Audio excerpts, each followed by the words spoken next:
Paul Bunyan worked 100 times harder than the average lumberjack.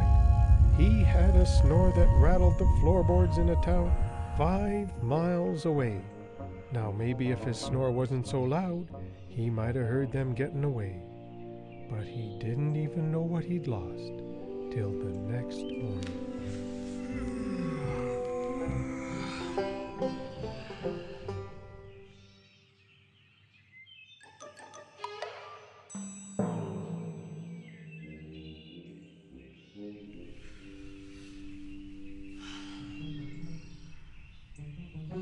Paul looked all morning for that great big shoe, over the hills and through the trees. He even lifted up the mountain to see if it had slipped under there overnight, but his shoe was nowhere to be seen.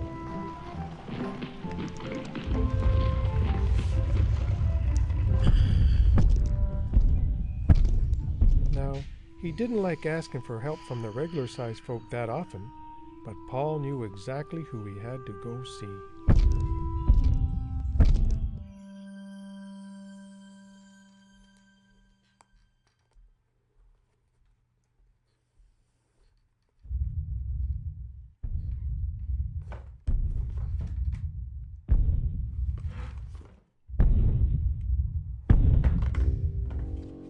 Well, hey there, Paul. I heard you coming.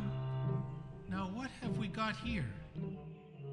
Woke up this morning and it was just gone. I've looked everywhere. What can you do for me? Well, I don't know how you lose something like that in the first place. Don't you remember when we made your first pair? Took the hides of 500 cattle just to make one of them. Whole town pitched in and worked for a year to put them together. Afraid we can't risk it again. Wish there was something I could do for you. But we'll all keep our eye out for the other one, though. Best of luck to you. Big Paul limped around for years looking for that shoe, but it was nowhere to be found. He had all but given up until one day, deep in the forest,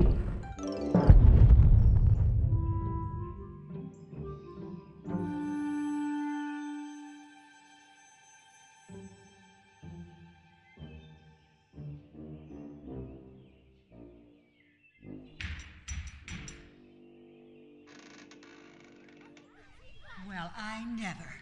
You almost collapsed my whole house in with that knock of yours. Well, what is it? Out with it, what do you want? You're living in my shoe, and I'm taking it back. So get out. But you don't understand. I don't have any place to go, and I have more children than I know what to do with. Please, I beg you.